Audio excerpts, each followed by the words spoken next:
Nazira rail ষ্টেচনৰ কাষৰ পিটনিত উদ্ধাৰ এটা বৰকাছ। প্ৰথমে স্থানীয় এজন ব্যক্তিয়ে প্ৰত্যক্ষ কৰে কাছটো স্থানীয় ৰাজ্যৰ সহযোগত উদ্ধাৰ কৰি শিৱসাগৰ বন বিভাগক চমজাই দিয়ে। বন বিভাগে কাছটো পশু চিকিৎসকৰ দ্বাৰা পৰীক্ষা কৰোৱাৰ পাছত কোনো সুৰক্ষিত স্থানত মুকলি কৰি দিয়াৰ কথা জানিবলৈ দিয়ে।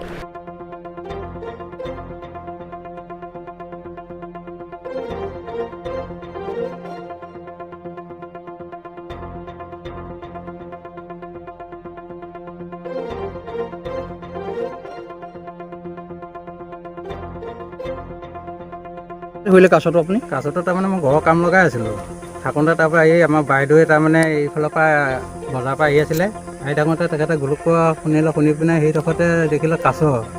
আৰু তেখেতে ল'ৰাটোক পঠাই দিলে মোক মাতিবৰ কাৰণে মোক গা ধুবলৈ লৈছিলোঁ। লওঁতে তেনেকুৱাতে আহি দেখিলোঁ হয় কাছটো যাব নোৱাৰা হৈ থাকিলে ইফালেও যাব নোৱাৰে সিফালেও যাব নোৱাৰে। এতিয়া কি কৰিম মইতো অকলেতো নোৱাৰি।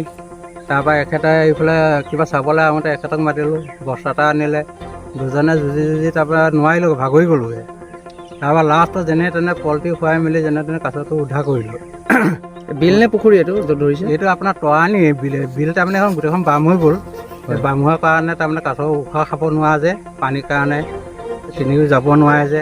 এখন স্কুল নে স্কুলৰ সন্মুখত? এখন স্কুলৰ সন্মুখত শান্তি নিকেতন স্কুলৰ সন্মুখৰ এই আপোনাৰ এই দলংখনৰ গুৰিতে তাৰমানে জেগাডোখৰ নামটো কি? কি বুলি কয় খোলাংকাটনি এইডোখৰ আপোনাৰ এই তৰানিতে আপুনি নাজিৰা ষ্টেচনৰ বেক চাইডে এই তৰানি এইডোখৰ চাব পাৰে। তাতে আমি দুইজনে উদ্ধাৰ কৰিলোঁ। এজন নোহোৱা হ'লে আমি এই চাৰিঠেঙীয়া জন্তুটো আমি উদ্ধাৰ কৰিব নোৱাৰিলোঁহেঁতেন। আচ্ছা, কিমান ৱেইটৰ হ'ব? এইটো আপোনাৰ 40 কেজি ওপৰত হ'ব। 40 কেজি ওপৰত হ'ব। আৰু গোটেই ধৰক আপোনাৰ লাগি আছে কাছটো পিছপিনে। হয়তো কোনোবাই পচা মাৰিছিল নেকি কাছটো। আপোনালোকে বন বিভাগক খবৰ দিলে নেকি? খবৰ দিছিলে, আমাৰ মোবাইলত যোগাযোগ নাই। বাইদেউ এগৰাকী আছে তেখেতক ক'লোঁ, হয় তেখেতে ফোনত যোগাযোগ কৰিলে। তাৰ কাৰণে আপোনালোকৰ খবৰ পাই আপোনালোক আহি পালেহি, ধন্যবাদ। আপোনাৰ নামটো? মোৰ নাম অতুল হাজৰিকা। এই বাইদেৱে মোক দেখালে, বাইদেউক চিনাকি কৰি দিছোঁ।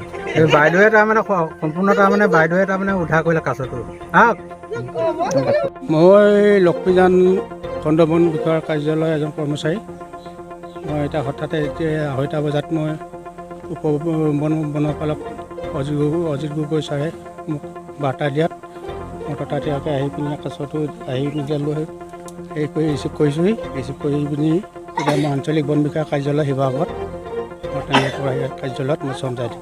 এতিয়া চিকিৎসা কৰা হ'ব নেকি? চিকিৎসা কৰা হ'ব। এতিয়া অলপ দুখ পাইছে, বেছি দুখ নহয়, অলপ নখ এটা কিন্তু হেৰি হৈ বহা নাই। এতিয়া নখকেইটা এটা হেৰি হৈছে আৰু এইকেইটা মই এতিয়া ভেটেনেৰীত ট্ৰিটমেণ্ট লৈ মেলি আঞ্চলিক বন বিষয়া কাৰ্যালয় শিৱসাগৰত মই জমা দিম। কিমান ওজন হ'ব? এইটো ওজন 10-12 কেজি হ'ব কৈ চাইছোঁ। নাজিৰাৰ পৰা মনোজ কুমাৰ দত্তৰ ৰিপৰ্ট, ব্ৰহ্মপুত্ৰ নিউজ।